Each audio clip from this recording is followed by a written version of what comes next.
Subscribe to Mufti Tariq Online and press the bell icon for more videos. السلام علیکم ورحمۃ اللہ۔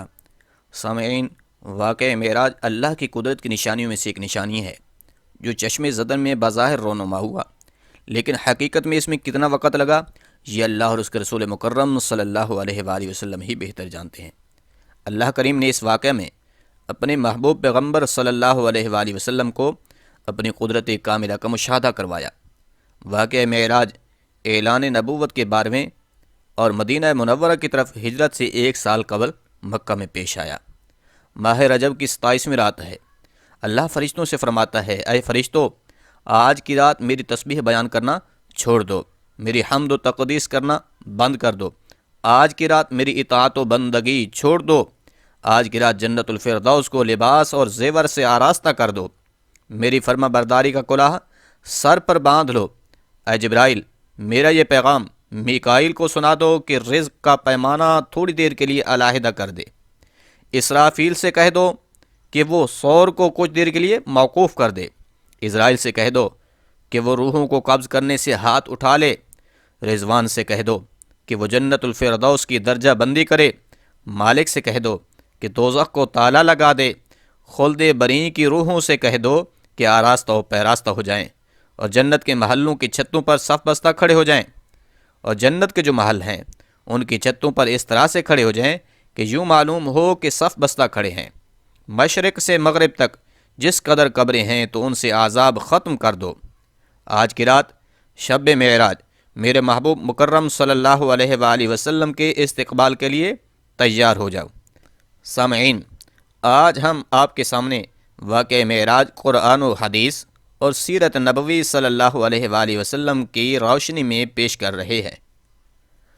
سامعین، چشم زدن میں عالم بالا کا نقشہ بدل جاتا ہے۔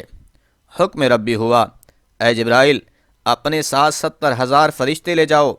حکم الہی سن کر حضرت جبرائیل امین علیہ السلام سواری لینے جنت میں جاتے ہیں۔ پھر آپ نے ایک ایسی سواری کا انتخاب کیا جو آج تک کسی شہنشاہ کو بھی میسر نہ ہوئی ہوگی۔ میسر ہونا تو دور کی بات، دیکھی اور سنی تک بھی نہ ہوگی۔ اس سواری کا نام براق ہے۔ تفسیر روح البیان میں ہے کہ نبی کریم صلی اللہ علیہ وآلہ وسلم سے پہلے براق پر کوئی بھی سوار نہیں ہوا تھا۔ ماہ رجب کی 27ویں شب کس قدر پرکیف رات ہے، مطلع بالکل صاف ہے، فضاؤں میں عجیب سی کیفیت طاری ہے، رات آہستہ آہستہ کیف و نشاط کی مستی میں مست ہوتی جا رہی ہے، ستارے پوری آب و تاب کے ساتھ جھلملا رہے ہیں، پوری دنیا پر سکوت و خاموشی کا عالم طاری ہے۔ نصف شب گزرنے کو ہے کہ یکایک آسمانی دنیا کا دروازہ کھلتا ہے۔ انوار و تجلیات کے جلوے سمیٹے حضرت جبرائیل علیہ السلام نورانی مخلوق کے جھرمٹ میں جنتی براق لیے آسمان کی بلندیوں سے اتر کر حضرت ام ہانی رضی اللہ تعالی عنہا کے گھر تشریف لاتے ہیں، جہاں پر ماہ نبوت صلی اللہ علیہ وآلہ وسلم محو خواب ہیں، آنکھیں بند کیے دل بیدار لیے آرام فرما رہے ہیں۔ حضرت جبرائیل علیہ السلام ہاتھ باندھ کر کھڑے ہیں اور سوچ رہے ہیں کہ اگر آواز دے کر جگایا تو بے ادبی ہو جائے گی۔ حضرت جبرائیل علیہ السلام فکر مند ہیں کہ معراج کے دولہے کو کیسے بیدار کیا جائے۔ اسی وقت حکم ربی ہوتا ہے، یا جبرائیل قبل قدمیہ، کہ اے جبرائیل میرے محبوب کے قدموں کو چوم لے تاکہ تیرے لبوں کی ٹھنڈک سے میرے محبوب کی آنکھ کھل جائے۔ اسی دن کے واسطے تو میں نے تجھے کافوری ہونٹ عطا کیے تھے۔ حکم ربی سنتے ہی حضرت جبرائیل آگے بڑھے اور پھر اپنے کافوری ہونٹ محبوب کون و مکان کے پائے ناز سے مس کر دیے۔ تو سامعین، یہ منظر بھی کس قدر حسین ہوگا کہ جب حضرت جبرائیل امین نے فخر کائنات کے قدموں کو بوسہ دیا ہوگا۔ حضرت جبرائیل علیہ السلام کے ہونٹوں کی ٹھنڈک پا کر حضور بیدار ہوئے اور پوچھا کہ اے جبرائیل کیسے آنا ہوا؟ حضرت جبرائیل عرض کرتے ہیں، یا رسول اللہ صلی اللہ علیہ وآلہ وسلم، خدائے بزرگ و برتر کی طرف سے بلاوا کا پروانہ لے کر حاضر خدمت ہوا ہوں۔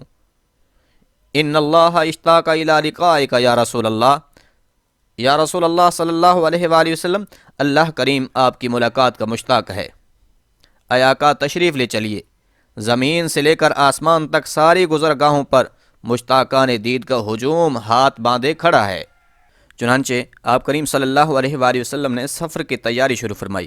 اس موقع پر حضرت جبرائیل علیہ السلام نے آپ کا سینہ مبارک چاک کیا اور دل کو دھویا۔ حضور نبی رحمت صلی اللہ علیہ وآلہ وسلم کا ارشاد گرامی ہے کہ میرے پاس ایک آنے والا آیا، اس نے میرا سینہ چاک کیا، سینہ چاک کرنے کے بعد میرا دل نکالا اور پھر میرے پاس سونے کا ایک تشت لایا گیا جو ایمان و حکمت سے لبریز تھا۔ اس کے بعد میرے دل کو دھویا گیا اور پھر اس تشت کو میرے سینہ اقدس میں دل کی جگہ پر رکھ دیا گیا۔ اگر مسلم شریف کی بات کی جائے تو جلد نمبر 1 صفحہ نمبر 92 میں ہے کہ حضرت جبرائیل علیہ السلام نے سینہ چاک کرنے کے بعد قلب مبارک کو زمزم کے پانی سے دھویا اور پھر سینہ مبارکہ میں رکھ کر سینہ اقدس کو بند کر دیا۔ حضرت جبرائیل علیہ السلام فرماتے ہیں کہ حضور کا قلب اطہر ہر قسمی عیب سے مبرہ ہے۔ 2 آنکھیں ہیں جو دیکھتی ہیں اور 2 کان ہیں جو سنتے ہیں۔ فتح الباری جلد نمبر 13 صفحہ نمبر 61۔ سامعین، حضور نبی رحمت صلی اللہ علیہ وآلہ وسلم کے سینہ اطہر کے چاک کیے جانے میں کئی حکمتیں ہیں، جن میں سے ایک حکمت یہ ہے کہ قلب اطہر میں ایسی قوت قدسیہ شامل ہو جائے جس سے آسمانوں پر تشریف لے جانے اور عالم سماوات کا مشاہدہ کرنے، بالخصوص دیدار الہی کرنے میں کوئی دقت اور دشواری پیش نہ آنے پائے۔ پھر حضور نبی رحمت صلی اللہ علیہ وآلہ وسلم کے سر انور پر امامہ باندھا گیا۔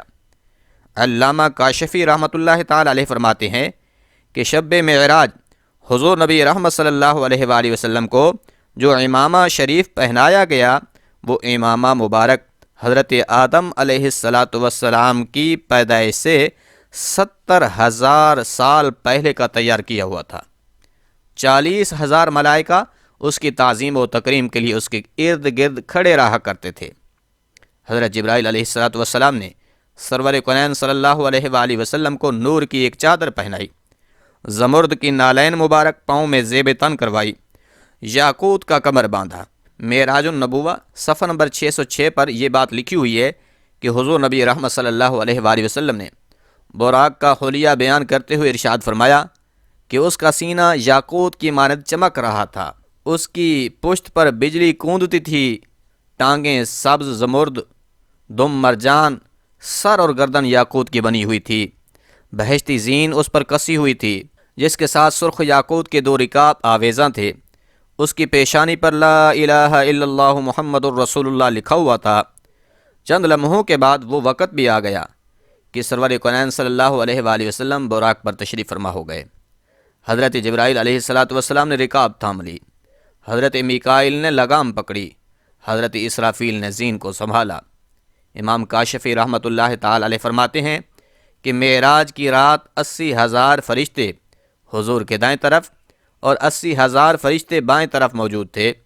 فضا فرشتوں کی درود و سلام کی صداؤں سے گونج اٹھی اور آقا نامدار صلی اللہ علیہ وآلہ وسلم درود و سلام کی گونج میں سفر معراج کا آغاز فرماتے ہیں۔ اس واقعہ کو قرآن مجید میں اللہ نے اس طرح بیان فرمایا ہے: سبحان الذی اسری بعبدہ لیلا من المسجد الحرام الی المسجد الاقصی الذی بارکنا حولہ لنریہ من آیاتنا، کہ وہ ذات اقدس ہر نقص اور کمزوری سے پاک ہے جو رات کے انتہائی تھوڑے سے حصے میں اپنے محبوب اور مقرب بندے کو مسجد حرام سے مسجد اقصی تک لے گئی، جس کے گرد و نواح کو ہم نے بابرکت بنا رکھا ہے تاکہ ہم اپنے عبد خاص کو اپنی نشانیاں دکھائیں۔